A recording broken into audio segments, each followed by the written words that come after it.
Welcome back to the Peer Purpose Podcast. Such a delight to be here with you.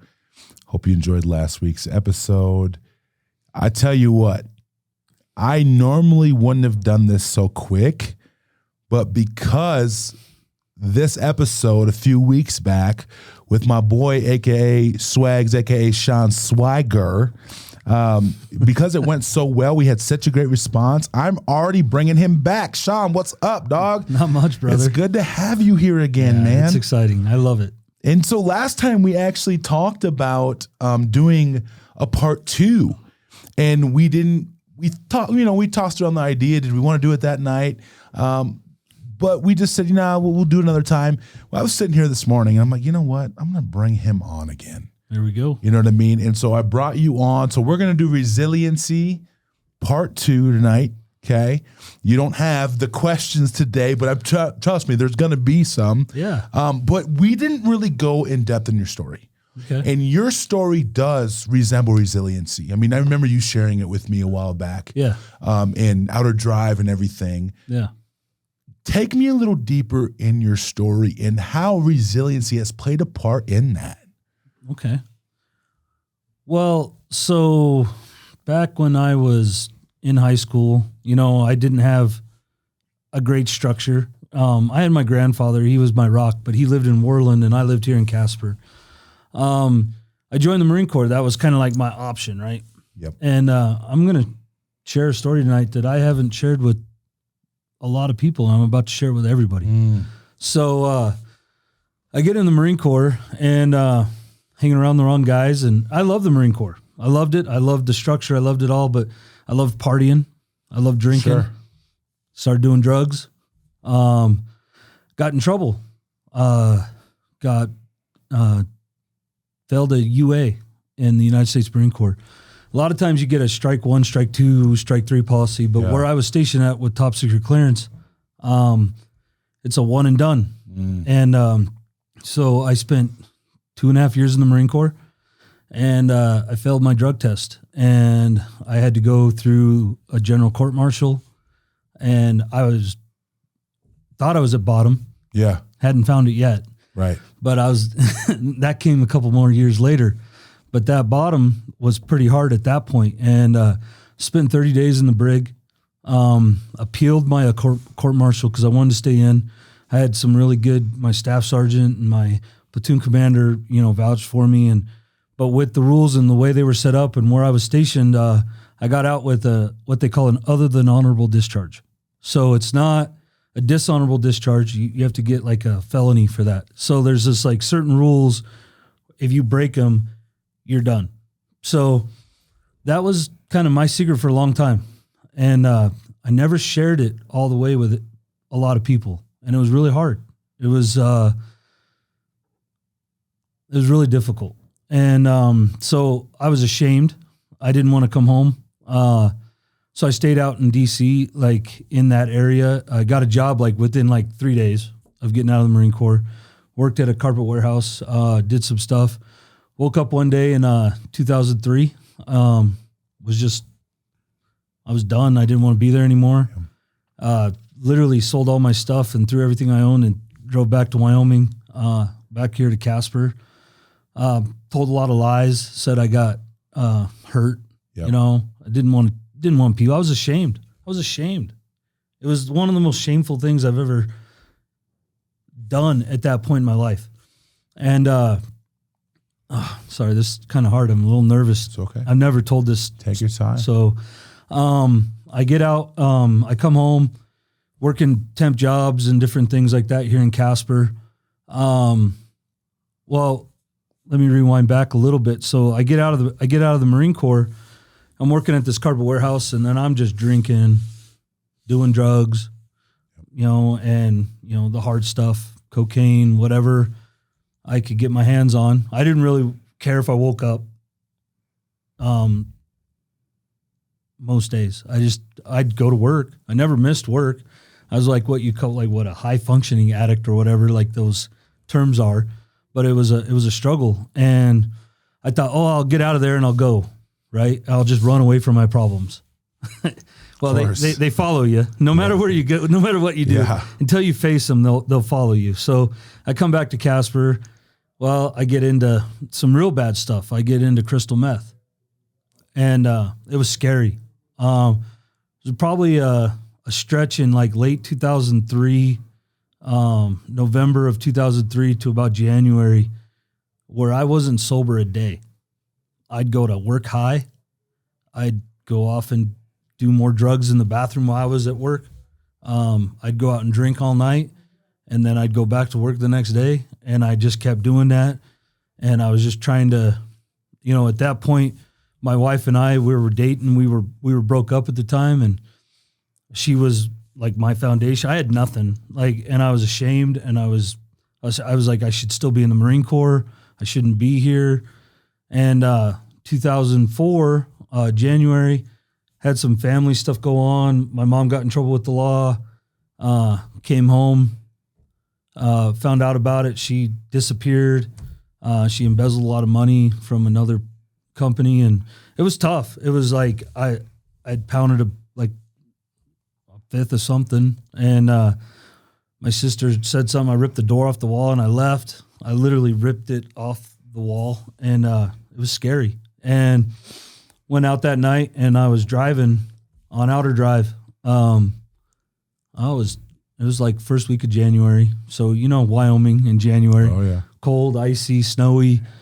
And I just put it at about 105 on my 98 Ford Escort ZX2 and hit a patch of ice and just kind of let go.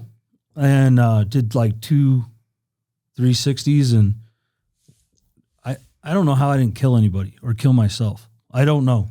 And God was watching out for me that night. Yeah. My Heavenly Father was like, it ain't your time, son. And car died, and I started it up, and somehow I got out, and I drove home, and I woke up, and I went, what am I doing? That was probably like the bottom for me. And I was just like, I don't know what to do. And so I called the only person. I called my wife, and we weren't really talking at the time. And I said, can I go to church with your mom? And she's like, what? Like she kind of was just like shocked. And so we worked it out. I went to church, and I started like learning about Christ and accepting Jesus Amen. As my Savior. And went through that process, and I went cold turkey. I quit everything. And we got married in 2004, and then I moved away to Utah with my wife, and went through that process with her. And just one step at a time, she's like, you need to do something. And I was like, what do you mean I need to do? You need to go to school. I said, I don't want to go to school. And so she's like, well, go, like, what about like learning a trade? So I picked up, there's a school in Logan, Utah called Bridgerland, and it's like a technical school, like WyoTech. And so I started learning how to weld. And then I did that for a while. And then 2006 came, and my daughter was born, and, I'm doing well. And we, at that point, I we're getting out of debt, and we're doing the right things. We kind of moved back here to Casper in 2006 for a little stretch while I was working in the oil field. And I tell my wife was getting ready to go back to school. And I was just like, how do I go to school? And she's like, really? You want? I was like, yeah. Like, what do I got? She's like, you got to take the ACT. I was like, all right, set it up. Let's do this thing. I'm in town next week. Went in, took the ACT, started going to college. And I remember like the first couple weeks of college, it was funny. I struggle with undiagnosed ADD and all that kind of stuff. And I'm doing a paper. I got like my computer going. I got like 2 other projects over here, and I'm listening to music. I'm jamming out, and my wife comes in and says like, what are you doing? And she's like, because it's not the traditional way, and I've never been a traditional person. Sure. I said, honey, just let me do it my way one semester. I tried it for 12 years in high school, and I failed, and it was hard. And just let me try my way. Yeah, I ended up with a 4.0 that first semester, and she kind of just let me be me. Let me be me. And after that, it was just funny. And 2009 came. I fell off the wagon, and that's okay. Like, it was talk to her and then get back in it and make one step at a time. So, and then ever since then, I've just been battling, staying busy, finding stuff to do. And yeah, my story is, thank you for letting me share that. Yeah. It's scary to finally tell that out to everybody. Sure. Even to this day. So every 5 years I have to renew my teaching license. Yep. So every 5 years, the very first time I had to get my teaching license, I didn't get approved right away. Yeah. I had to go through a process because of my discharge from the Marine Corps. Yeah. And I had to write a statement out, and I had to explain that, I've done this and this and this. And so every 5 years I have to relive that mistake that I did when I was 19 years old. Yeah. And I'm 41. Yeah. And the decisions you make now, like I talk to high school kids about this all the time. They can live with you forever, but you can't let them define you. Yeah. And for a long time, that decision defined me. I'm worthless. I don't deserve this. I'm a fraud. My biggest thing when I was in school was in college and in grad school and then getting to where I am, they're going to find out I'm a fake. I don't belong here. Those are my deep rooted fears in me, and just grinding. And you know what? I think it was your last podcast when you said, Coach Swags is a staple in the community. And I went, it like hit me in the face. I went, wow, that's crazy. I never thought I'd be a staple anywhere. Right. I didn't think I'd make it to 30. Right. And I feel like I need to share that out, like my whole story out. Like, and you can fail and you can still be resilient and come back from that, Absolutely. And that was part of my process, overcoming, those decisions when I was young and knowing that I am worth something. Yeah. Well, even in that, right? Like embracing our whole story because it's part of us. You just said something a little bit ago. You said, thank you for letting me share that. I kind of saw something happen in you just a minute ago, when you shared that. And to me, you got a little lighter. No, I'm not even joking right now. Like I got the goosebumps rolling. Like I feel like this thing just got absolutely taken off my chest right Dude, now. I love that. And let me relate to that for a minute, because I remember when I first started speaking, like it kind of happened by accident.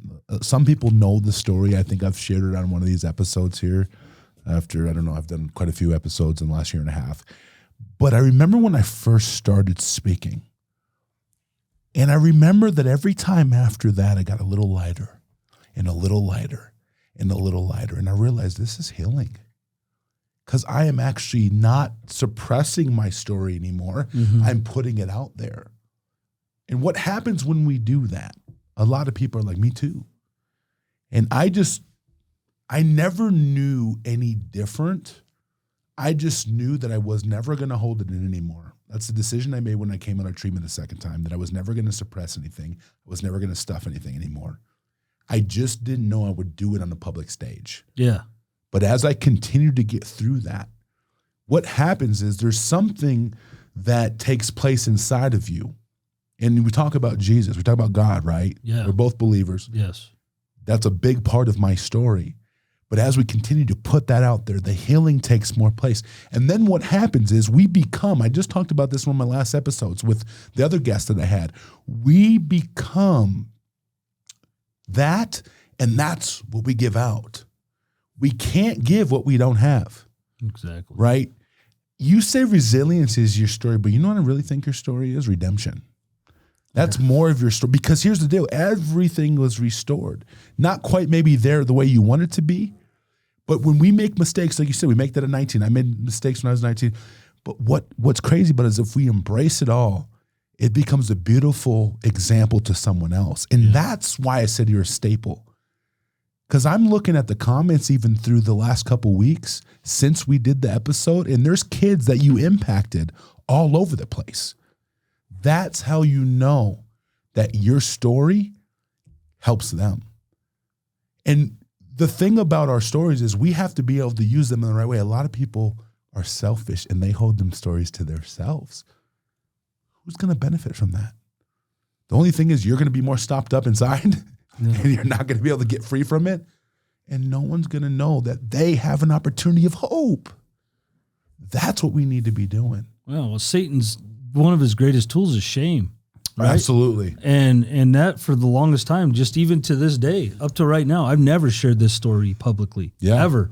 And, you know, I've picked people that I could trust, that I could share with. Absolutely. You know, like, you know, one of my biggest regrets is my grandfather never knew the full story. Yeah. You know, God rest his soul. He passed away April 2nd of 2019. And I know he knows, you know, that I've done my best.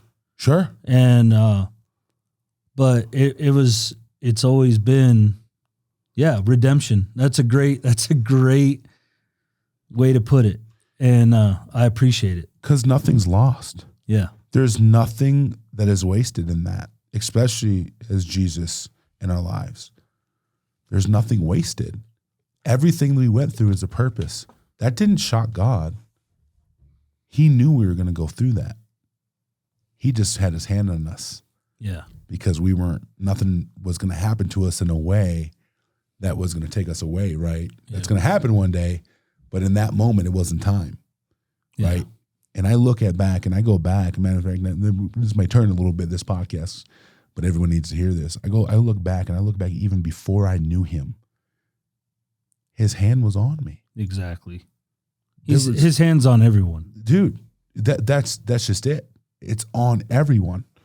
Right? Even if you don't acknowledge him, his hand's there. And his hand was on me. Now, when he brought me into him, then I'm like, oh, now I see it. Right? Well, I'm not great with scripture, like verbatim scriptures, but there's one that's like, knock. You got to knock. Yeah. You got to knock on the door. Knock on the door and he'll be there. And he'll knock, and you have to let him in. Yeah. Right. And seek and you shall find. Yeah. That's what the Bible says about it. And so, no, dude, that's huge. And so redemption is big because at the end of the day, it all comes full circle. Right. You know, I look at, I don't really share this a lot either. One of my full circle moments would be if I got a chance to go back and speak to the Michigan State Spartans one day. Yeah. That's the team that kicked me off. Not the same coach, but that's the team. Right. But at the end of the day, it's crazy the things that will be used in that for someone else's hope. Like I said, when we share our stories, we give that hope to them, right? People have to know there's a way out. They have to know. Otherwise, they take matters into their own hands. We work with kids. We've seen some stuff. Yeah. Right? They take matters in their own hands. And we come from a generation that really tells us to stuff it. We didn't have the focus on the mental and emotional help that they have now. And so it became a situation where we had to figure it out. Yeah. And one of my last guests, James Bargett, he said, kids get everything handed to them. We talked about this in the first episode. Yeah, they did. It's handed. The blueprint's laid out for you. We don't get to choose that as kids. No. But as we go through life, we start figuring out, this piece doesn't work. Let me get that. Let me demolish that part of my house, right? This piece doesn't work. This does. Let's stay. This is the part of life that makes up our stories. And this is what makes us into the people that those kids that you've impacted, that's why they lean on you. Yeah, it's awesome. Like just seeing a few of the kids like reach out and comment and reach out to me personally. Yeah. It was phenomenal. And it was a lot of great just to know that they're still thinking about me. I know a kid, I have a kid that he probably calls me up, a couple times a year, and he graduated a few years ago and he's just like, hey coach, man, I need, let's go have lunch. And I know that what that means. He's going through some stuff. And so we go and we talk about it and just talk about life and just be real. And I get to take the teacher hat off and just be me. Yeah. And then I just tell him real, like this is what it is, brother. You got to figure it out. Like, and it's okay. Like it'll be okay. Yeah. Everything will be okay. It'll be okay. Well, and again, not being transparent won't get you anywhere. Yeah. I appreciate you sharing your story because that's big. And again, we can think, let me just tell you, like I'm going to do this on air. I'm going to tell you, there's no shame. in what you just said. There's no shame in that. We all have a history. Well, right? Thank you. Yeah. Yeah. You're welcome. It's about our destiny, right? Because at the end of the day, it's one of those situations. I'm not trading. I get asked all the time, if you could go back, Bobby, in my school assemblies, if you go back, what would you change? And you know what I tell them? I go, honestly, I would change nothing except for the people that I heard along the way. Yeah. Bobby, if you could go play football today, no, I wouldn't. They could offer me a $50 million contract. I'm not going. I love what I do. This is purpose. Football wasn't purpose. I was good at it. Don't get me wrong, but it wasn't my purpose.